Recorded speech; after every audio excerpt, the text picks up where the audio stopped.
Fantastic. Yep. Oop. Perfect.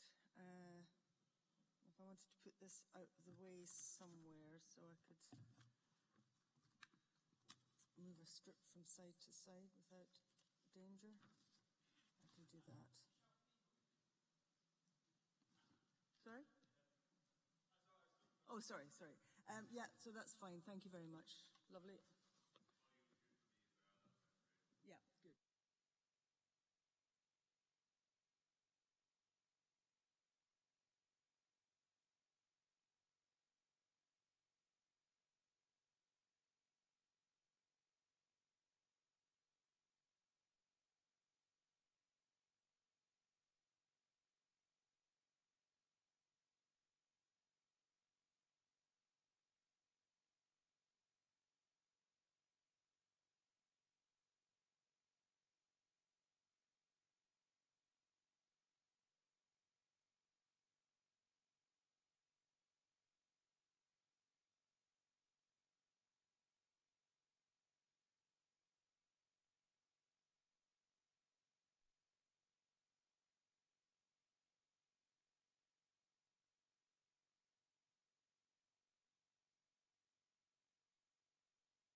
Yeah, that looks pretty good, I would say.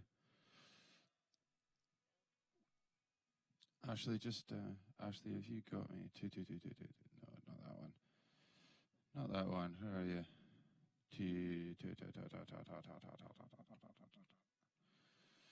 Yeah, both there. Oh, right. Let's just send prefade.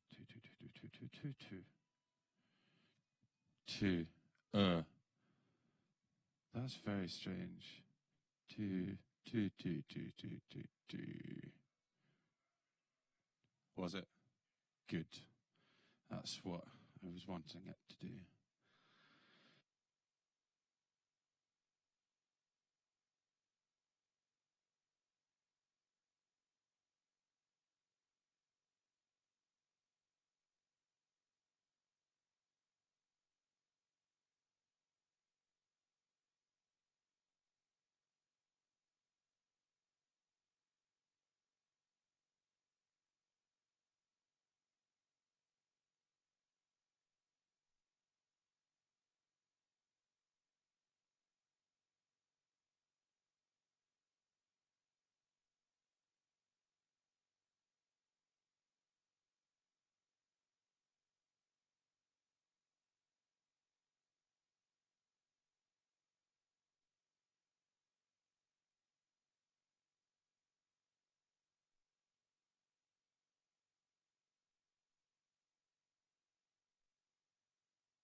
Hello, everybody.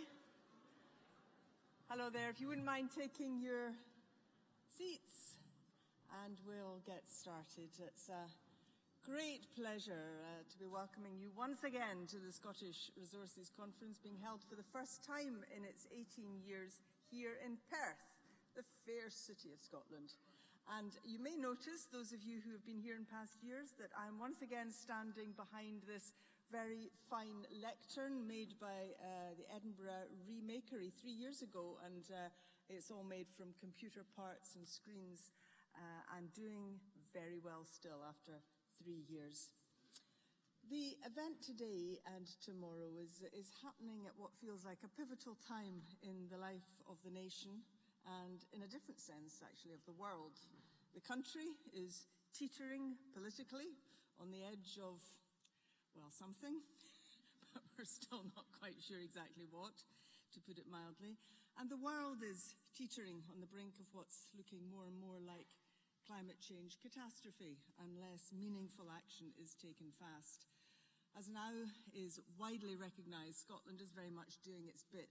It's taken a leading role in tackling single-use plastic and become the first part of the UK to commit to a deposit return scheme. Scottish researchers are collecting pictures of birds entangled in plastic and nests built with the waste. A Scottish house builder has used plastic waste to build a road on one of its developments in what's thought to be a UK first.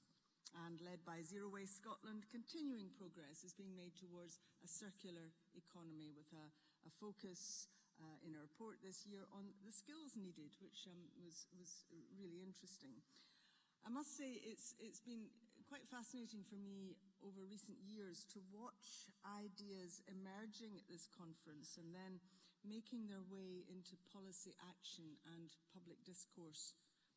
Maybe not as fast as many of you would wish, but I've sort of swooped into the Scottish Resources Conference each autumn and watched it happening, noticed the differences quite acutely, and felt privileged to be learning in this arena and beginning to change some of my own more thoughtless behaviours as a result.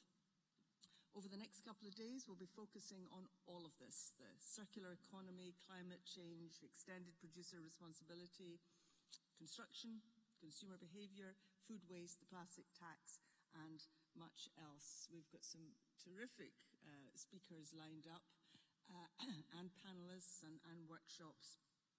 Everything that you need to know is on the app, so the only paper you're going to see today really is mine. I'm particularly looking forward, I must say, to hearing from filmmaker Doug Allen tomorrow on what he's seen during the course of a very distinguished career working with Sir David Attenborough, among others, what he's seen of the impact of what he calls climate breakdown and what he feels can and ought to be done.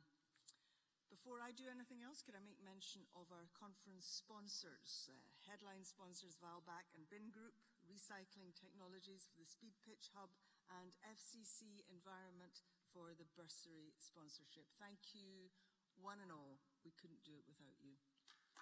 Yeah. Now, I've got just a few housekeeping notes here, so please bear with me, because there are one or two things in here that really are worth knowing. If there's a fire alarm, you'll be directed to the rendezvous point by venue hosts. You won't be allowed to re-enter the building until it's safe to do so. Speed pitch sessions will take place each day in the upstairs area of the exhibition during lunch breaks. Have a look on your app for a list of talks. That's always been a very interesting and popular thing to try your hand out in the past. After the last plenary session today, there'll be a networking reception in the exhibition area out there. Or some of you might choose to attend one final session after that. It's about misclassification of waste and how to avoid it, and it'll take place here in the main auditorium. If you want to go to that, and please do, we can assure you that the reception will still be on after that session ends, and the drinks will not be finished. Wi-Fi, there you are. that's where to find the Wi-Fi and the resources. It does work, I've checked. Speaker presentations available via the event app after the event. So if you miss anything or you want to study something a bit more closely, these will all be on the event, on the app afterwards. Please turn your phones to silent, but do feel free to tweet your feedback from the morning sessions and debate, indeed, if you wish to do it that way, with fellow delegates. And the hashtag is ScotRes19. The event app, I've mentioned, it's got speaker profiles, session details, attendee lists, and much more. And during the plenary sessions that follow today and tomorrow, you'll be able to use it for asking questions. Remember that it's under Crowd Compass Attendee Hub on the App Store, and the question part of it, you click on live polls, that will take you into Slido. And when you do get to Slido and these plenary sessions that will invite your questions, remember that you can tick the question of other delegates and send that up to the top so that whoever's chairing that session can get your question or the most popular questions in. So that's all by way of preamble. It's time to get started, and it's my great pleasure to introduce Ian Gulland, the Chief Executive of Throwaway Scotland, to open the conference formally. Thank you.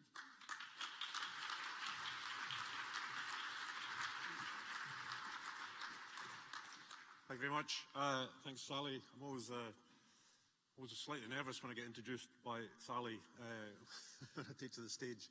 Some of you will know it's a bit of an in-joke that she quite often gets my name wrong. Once, twice. But the other thing, I was possibly, what really made me a wee bit nervous, because I was coming on the train this morning, I was looking at the headlines in the newspapers, and some of you will have seen a report of the work that we did on coffee cups, which I'm sure we'll talk a lot about over the next couple of days. But Throwaway Scotland was introduced as Scotland's rubbish watchdog. I wasn't sure whether if that's a compliment or not. But anyway, a lot more to be done in terms of language, I'm sure.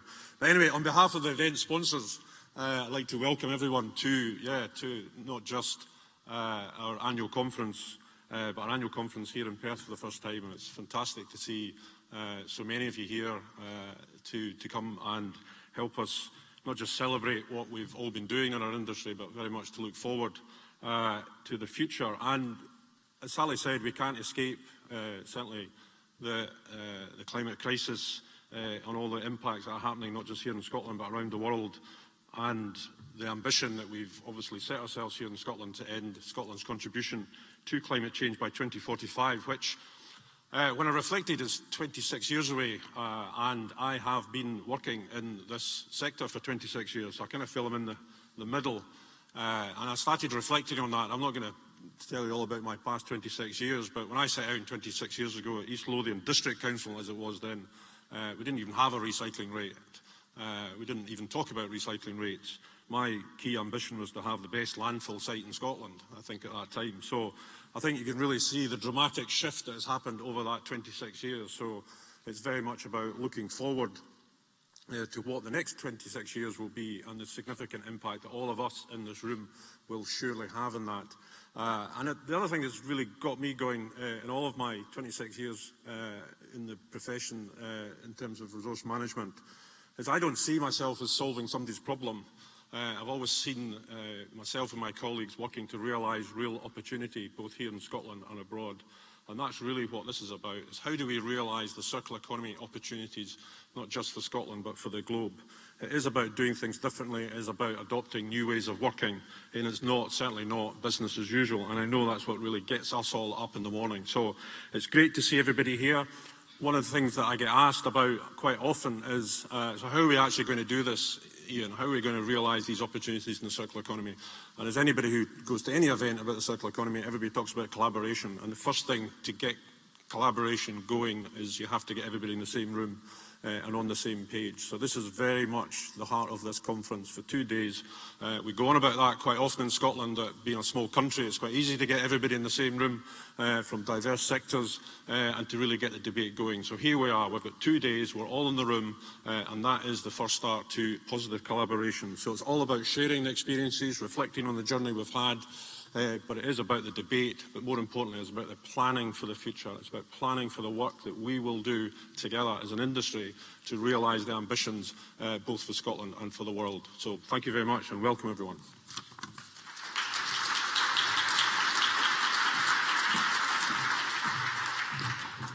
Thank you very much, Ian, and all that I have to say now is to express our great pleasure in setting the events rolling today with hearing from the Scottish Government. We're delighted that Mairi Gougeon, the Minister for Rural Affairs and Natural Environment, has joined us this morning, and we look forward to what she's got to say. Minister.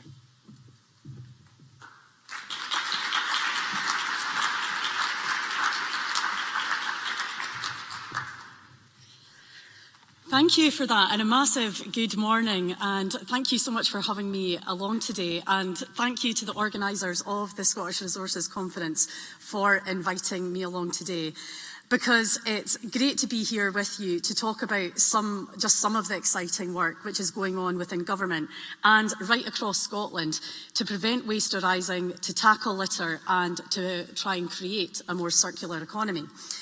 And I have to commend the organisers, who I don't think could have picked a better setting to discuss some of the weighty issues that you'll be looking at over the course of the next couple of days, right here in the heart of beautiful Perthshire, because not only is this a beautiful region that we're in right now, I've always believed that we're lucky enough to live in one of the most beautiful, the most beautiful country in the world.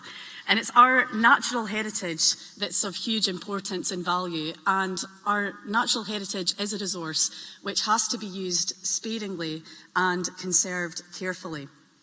But this isn't just a local issue to us here in Scotland, it's a global one.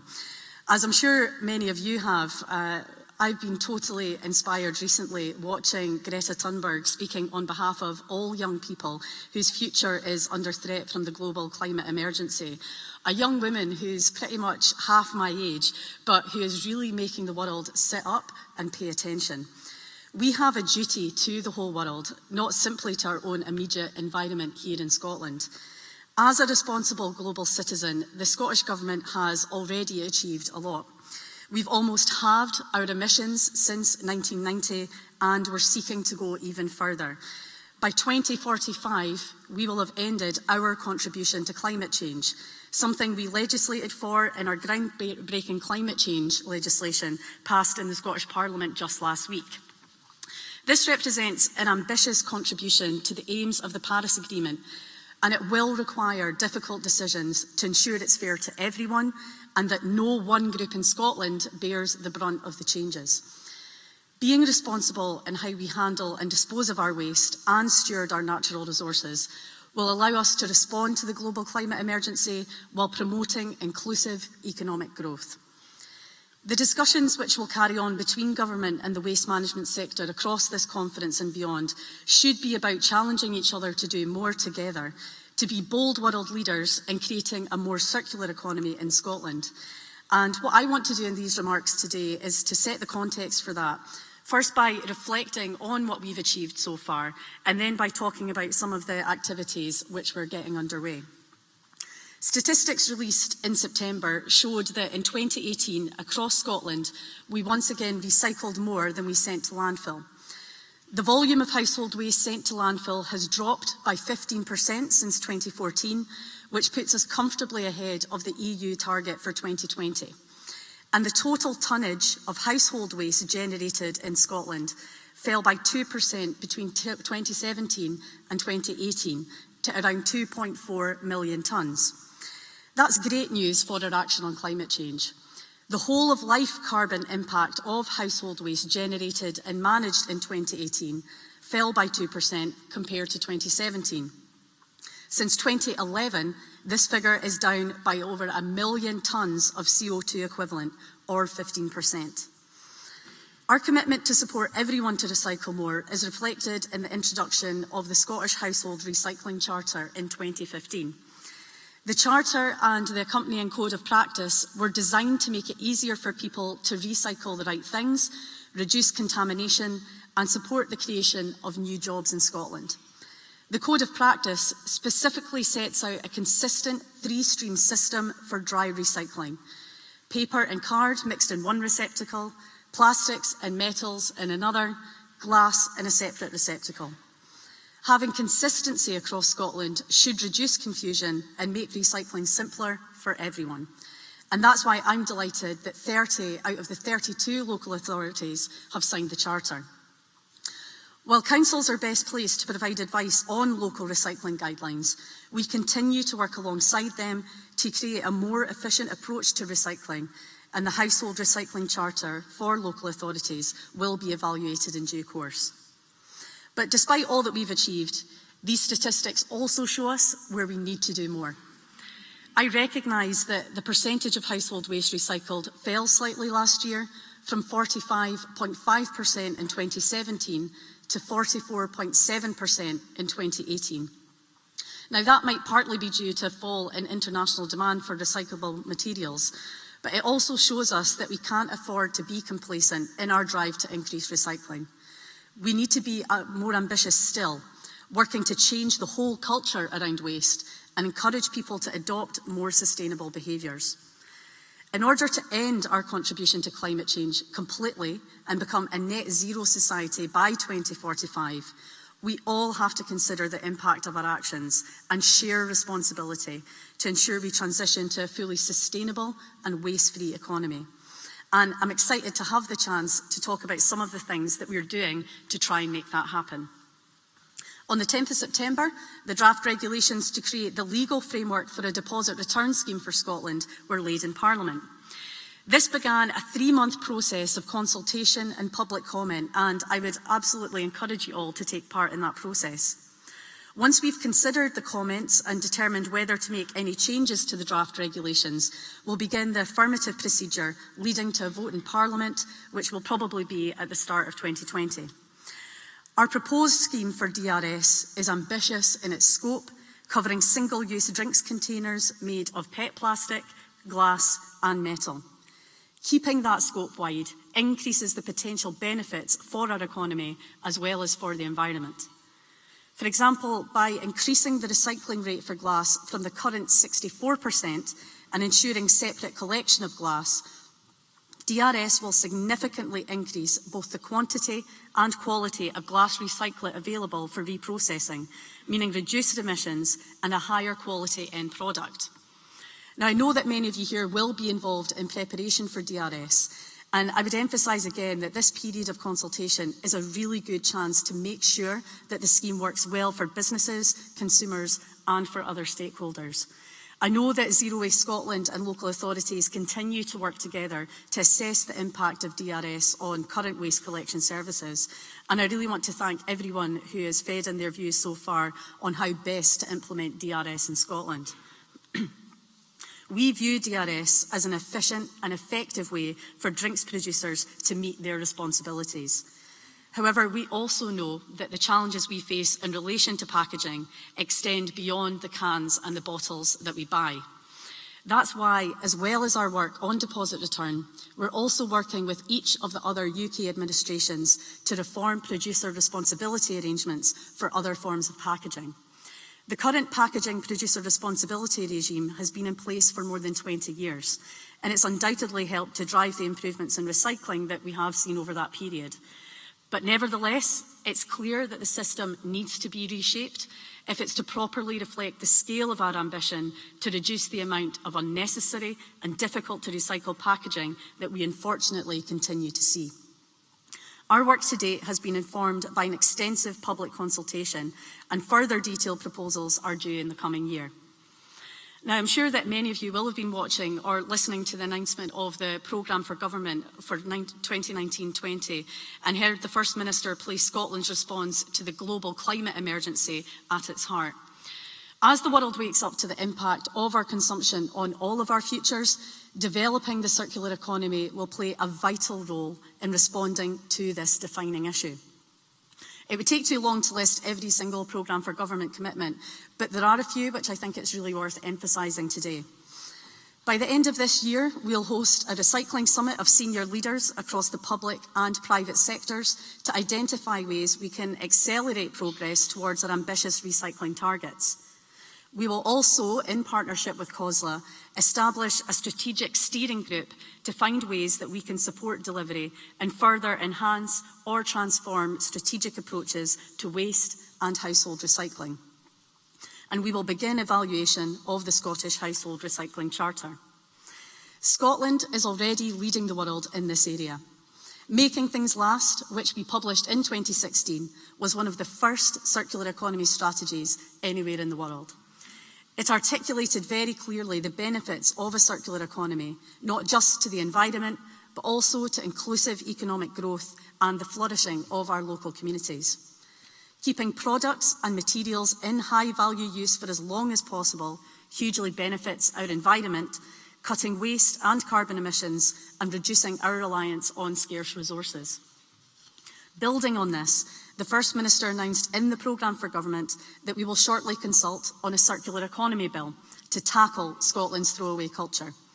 The proposals for the bill will enable charges to be applied in relation to the provision of some of the most damaging items, such as single-use cups, aiming to tackle the 4,000 tonnes of waste that single-use coffee cups create in Scotland every year. This proposal comes out of the first set of recommendations made by the expert panel on environmental charges and other measures, which we established in 2018 to advise us on how we can reduce our reliance on single-use items. The panel published its first report in July of this year, and I'm grateful for all the work that the panel has done so far and that it continues to do. We warmly welcome that report and will give it our full consideration as a government, responding in full in the coming weeks. However, it's right to put our best foot forward by delivering the specific recommendation of a charge on disposable drinks cups as soon as we can. The panel will be meeting twice before the end of the year, and the next phase of its work will focus on developing a holistic policy toolkit for single-use items. Of course, as the panel has made clear, there is no one single action that will tackle our throwaway culture. A wide-ranging, joined-up approach will be needed across government, business, communities and individuals to move to a more sustainable model of consumption. But introducing the powers for Scottish ministers to be able to introduce an environmental charge in the Circular Economy Bill is a significant step forward. We also intend to consult on raising the minimum amount for the charge of the single-use carrier bag charge from 5p to 10p. As you'll all be aware, this is an area where we have already had real success. The 5p charge came into force in 2014, and 1 year on, use of these bags had fallen by 80%. Raising the charge to 10p will continue this good work and provide an even stronger incentive for people to shift to more sustainable options. In addition to that, we committed to consulting over the course of the next year on new legislation required to meet recent amendments to European waste directives. This will include adding textiles to the list of recyclable waste materials, which will require to be collected separately. We will also explore ways that we can require businesses to publicly report on their waste and surplus, specifically in regard to food and textiles. The Scottish Government is also determined to take wider action on single-use plastic. We've all seen the heartbreaking images of our marine animals with their fins or snouts caught in pieces of discarded plastic. Not only that, but pieces of plastic literally choking them from the inside.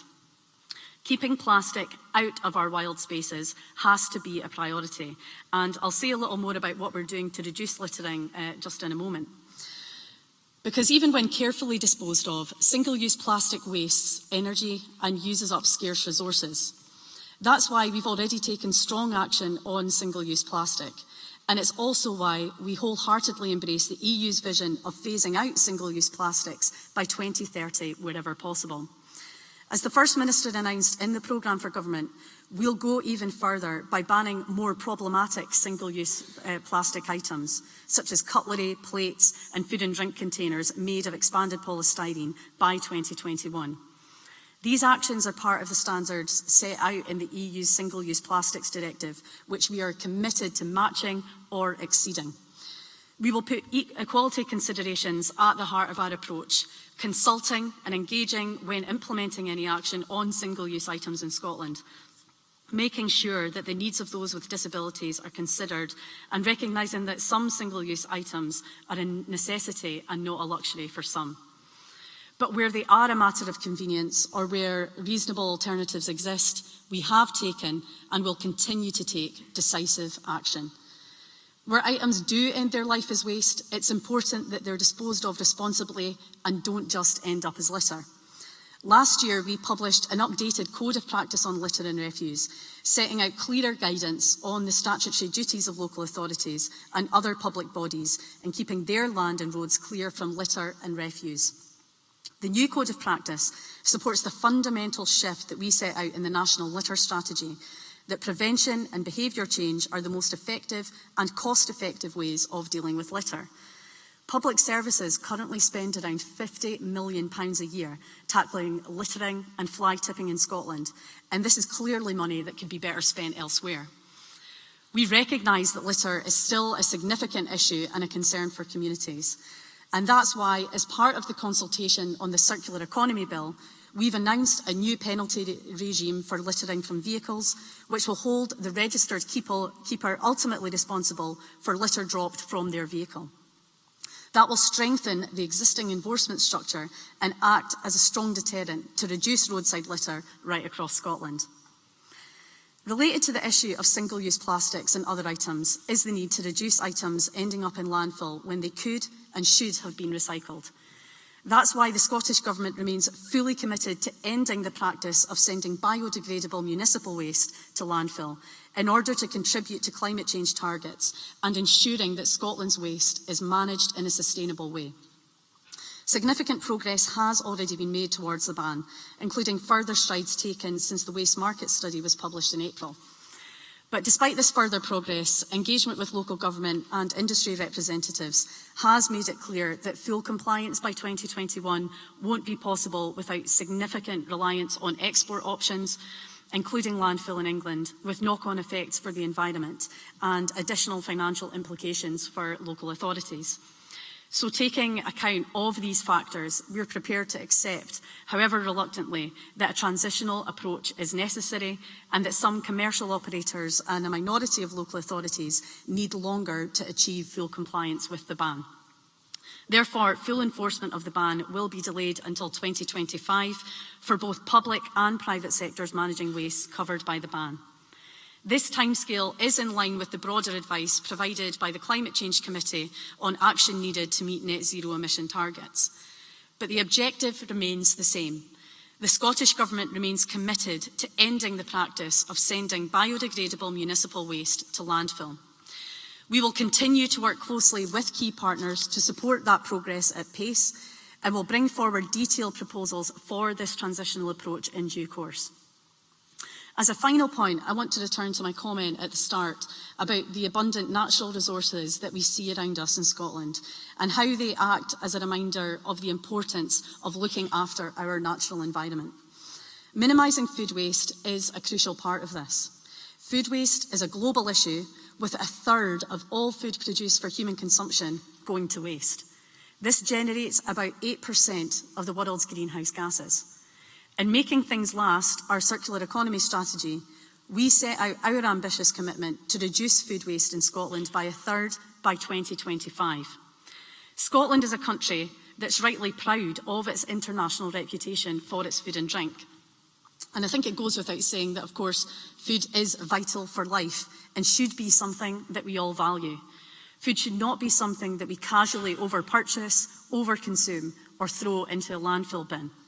Scotland's commitment to being a good food nation sets out our wider commitment to food, and the Good Food Nation Bill will underpin the significant work already being done or planned to deliver the Good Food Nation ambition in Scotland.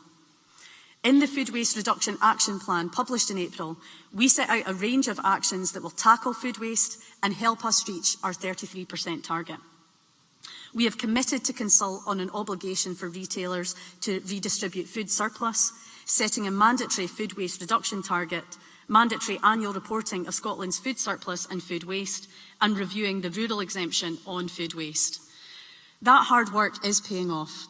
Food recycling has increased. In 2017, 55% of households used their food waste bin. That's up from 26% in 2012. But there's still more we can do to support that shift, which is why in the programme for government, we've committed to running a second phase of our food waste marketing campaign. This targets households, the largest contributor to food waste in Scotland. Again, it's about making that cultural change to people's buying and recycling habits. Now, it's difficult to conclude without touching on an issue which has potential consequences for so much of what we do, and that's Brexit. In particular, the risk of a no-deal Brexit on the 31st of October is completely unacceptable because it has the potential to cause significant damage to the lives of ordinary people as well as to our economy. We're working closely with SEPA and other public bodies to ensure we have the best approaches in place to issues such as waste shipment, and I'm grateful to everybody in the room here today who's been part of these conversations. However, it will simply not be possible to mitigate every impact of a no-deal Brexit, and so we continue to press the UK government to take this option off the table. I just want to end by thanking those of you in the room for all your hard work over the past few years. Colleagues in Zero Waste Scotland and SEPA, thank you for the vital partnership role you have played and continue to play, from fighting fly tipping to supporting new policies such as DRS. And thank you to all of those, whether from local authorities, waste management organisations, industry or the third sector, for the part you play in delivering these policies on the ground. Fighting the climate emergency isn't something that any government can do alone. It means transforming how our whole society views waste and the use of resources. I'm proud of what we've achieved so far by working together, and I and my ministerial colleagues look forward to continuing that work with you as we go forward. Thank you very much and enjoy the rest of your conference.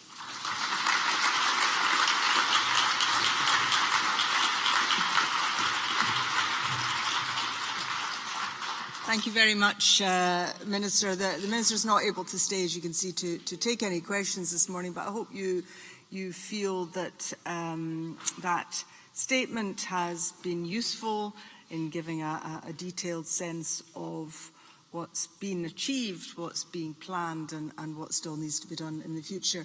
A number of the points made by the Minister will feature in other